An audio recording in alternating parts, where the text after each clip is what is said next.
Morning, જય શ્રી કૃષ્ણ, જય માતાજી। કેમ છો બધા? મારા નવા વ્લોગમાં તમારું હાર્દિક સ્વાગત છે। જો આજે સવારમાં આપણે વહેલા નાહી અને અમારે દાદાનો ખીસડો ઝવેરવા બે જગ્યાએ જવાનું છે, મોટા ડેસર ને મઢમજીના તળાવે।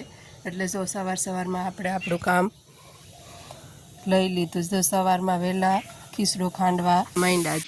આને ક્યાં કહેવાય? આ બા થોડું ખાંડી પહેલાં પલાળીને પછી ખાંડીને આને ઝાટકીને આને અલગ કરવું પડે। 3 થી 4 વાર આવી રીતના ટેકા કાઢવા પડે, પછી પાછું જો આપણે બે ચૂલે દાદાનો ખીસડો મૂકી દીધો, બે જગ્યાએ જવાનું છે। એટલે લોકો નિવત લઈ પુતળા દાદાનો ખીસડો લઈને અમારા પુતળા દાદાનું સ્થાનક છે ના પહોંચી ગયા।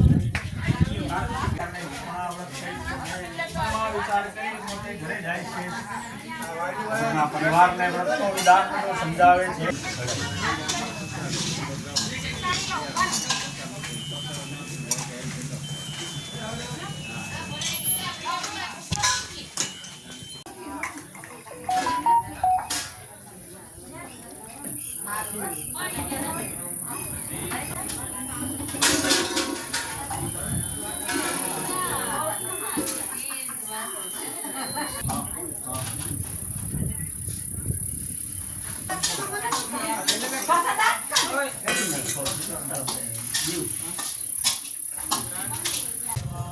અમે દાદાનો ખીસડો અહીંયા ઝવેરી દીધો, હવે અમારે બીજી જગ્યાએ નિવત ઝવરવાના છે તો ચાલે।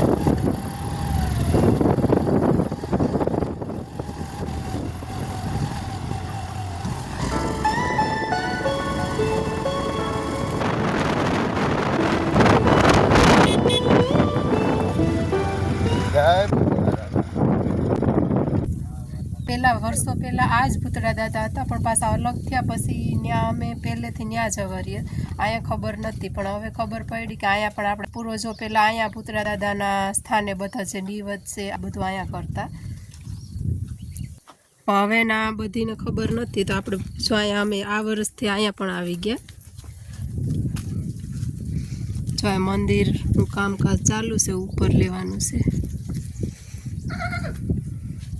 એ જૂનવાણી વાવ પણ છે।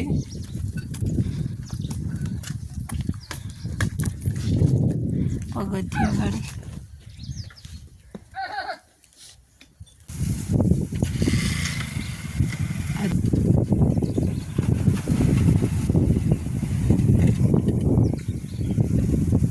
પાણી છે વાવમાં।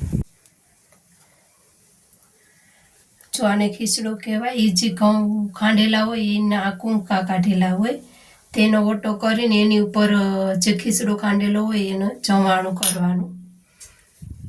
હવે આપણે નિવતને ઝવેરી લીધા બે જગ્યાએ ખીચડો અને શ્રીફળને, હવે ઘરે નીકળીએ। આજના બ્લોગમાં આટલું।